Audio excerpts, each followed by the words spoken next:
Good morning, welcome back to my channel. আশা করি সবাই ভালো আছো, আমিও ভালো আছি। এখন আমরা যাচ্ছি গঙ্গাতে একটু স্নান করতে। দেখি আমরাও করতে পারি কি বলতে পারছি না। ননকে একটু করানোর ইচ্ছা ছিল অনেক দিন ধরে, তো রোদও উঠেছে, তাই ভাবলাম আজ একটু করিয়ে নিই। জন্মের পর থেকে তো কখনো করিনি, এই প্রথমবার। হ্যাঁ, ওয়েলকাম।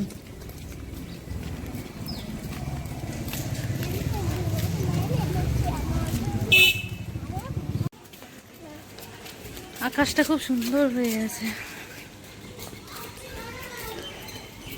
কোথায় যাচ্ছ ননো? কি করতে?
चलो আচ্ছা আচ্ছা, নামো।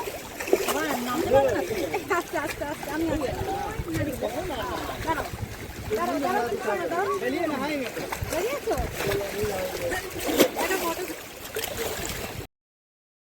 এখানে আমি ইয়ানকে স্নান করিয়ে দিচ্ছিলাম।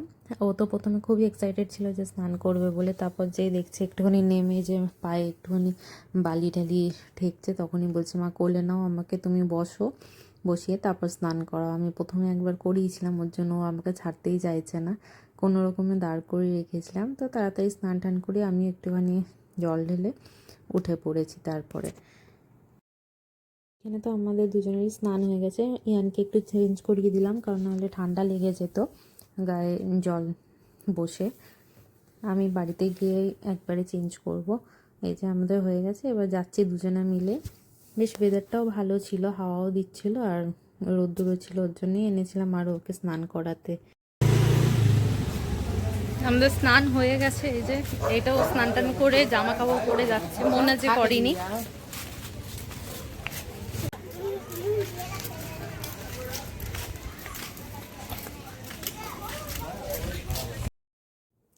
মা তো এখানে আজকে হয়তো ডিমের ঝোল করছিল, তো ওখানে ডিমের ঝোল বসিয়েছে। আর এখানে আমি আমার বোন আর ননর জন্য আর আমার জন্য বানাবো একটু চিকেন স্টোভ। তো ওইটারই প্রিপারেশন চলছিল, আমি এই সাইডে করছিলাম, মা ওইদিকে রান্না বসিয়েছিল ওই রাত্রিরে খাওয়ার জন্য। আর ইয়ানের দুবেলার জন্যই করবো, ইয়ানের বোনের জন্য, আর আমি রাত্রিরে খাবো।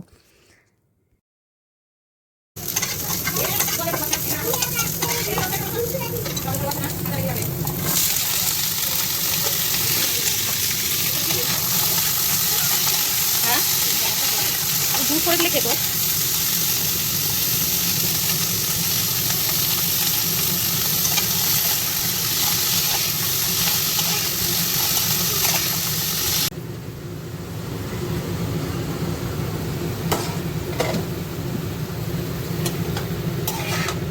প্রথমে তো একটু পেঁয়াজ দিয়ে হালকা ভেজে নিয়েছি, তেল আর অল্প একটু মাখন দিয়ে। তো সবজি দিয়ে হালকা ফ্রাই করে নিয়ে তো মাংসটাকেও একটু দেবো, দিয়ে হালকা ভেজে ভেজে ওখানে মশলা টশলা দিয়ে একেবারে জল দিয়ে বসিয়ে দেবো, হালকা নাড়াচাড়া করে। তারপর ভেবেছি যে একবার প্রেসার কুকারেও দেবো, সব নরম হয়ে যাবে, তাহলে সবজি টবজিগুলো একবারে ভালোভাবে কুক হয়ে যাবে। এটাই করছি। আর এইদিকে মাও পাশে পাশে রান্না করছে। আর ওখানে ইহানের তো স্নান হয়ে গেছে, ওখানে খেলাধুলা করছে।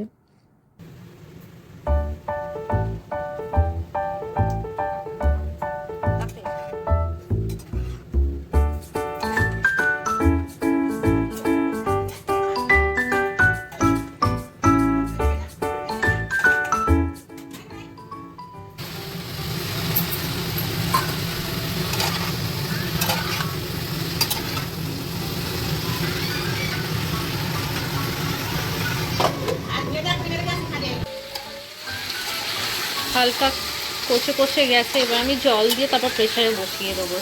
কয়েকটা সিটি মেরে নেবো, তাহলে আর একটু নরম হয়ে যাবে, কিন্তু ইয়ানো খাবে।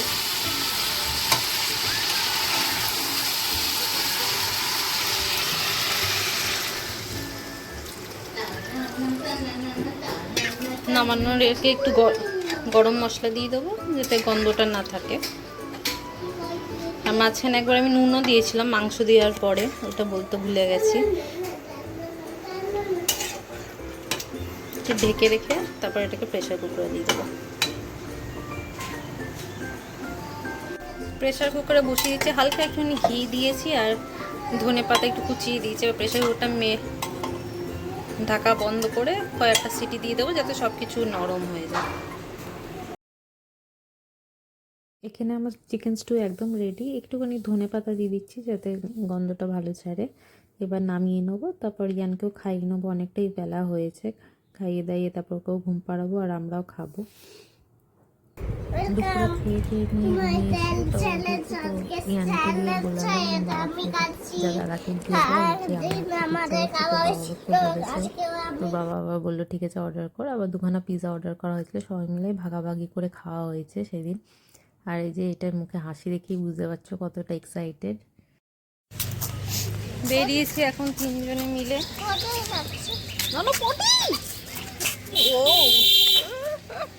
আমি তো ধরিও নি, ও আমার আঙুলটা ধরেছিল বলে তাই। এখনই পটির মধ্যে দিয়ে তো আমি নিয়ে যাচ্ছিলাম, এখনই ননদ যাচ্ছিল পটির মধ্যে দুম করে।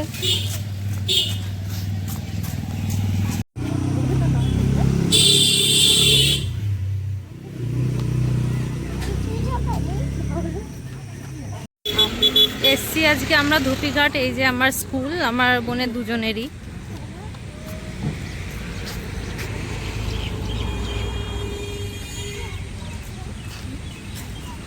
জানি না এখানে কি করতে আসলাম।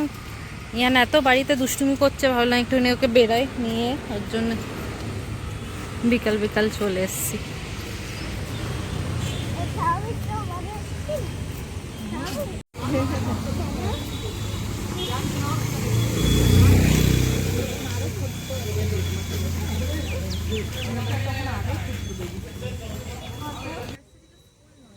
এই রাস্তা দিয়ে যেতে যেতে আমি এখন কথা বলতে বলতে যাচ্ছিলাম, স্কুলের দিনের কথাগুলো মনে পড়লো।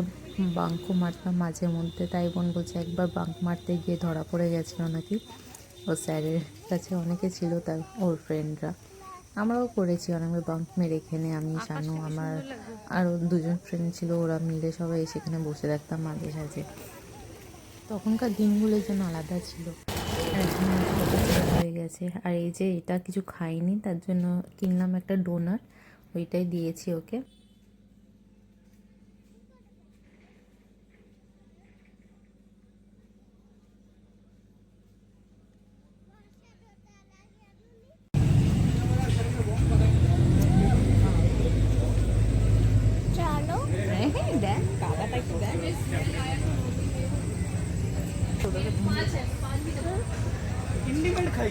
খেয়েছো খেয়েছো খাচ্ছ? ভালো টেস্টি?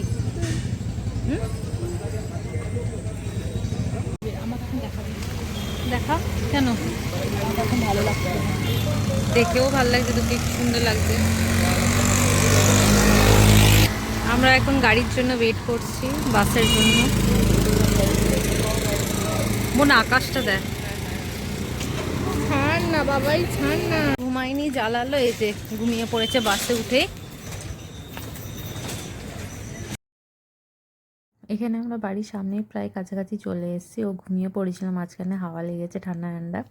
তো ভাবছি হয়তো আবার বাড়ি গিয়ে মার সাথে বেরাবো, কারণ জামাই ষষ্ঠী, তো মা বলছিল কিছু কেনাকাটা করবে ইয়ানের জন্য। তো ওর জন্য জামা কাপড় কিনবো, আর হয়তো জামাই ষষ্ঠী কিন্তু টাকা দিয়ে দেবে শানুকে আর আমাকে কিছু কেনার জন্য। তো ওখানে গিয়ে বেশি কিছু আমি ভিডিও করতে পারিনি। হ্যাঁ, আবার যাচ্ছি এখন মেলাতে। ইয়ান খুব বায়না ধরেছিল, ওর জামা কাপড় কিনে নিয়ে সোজা যাব মেলায়।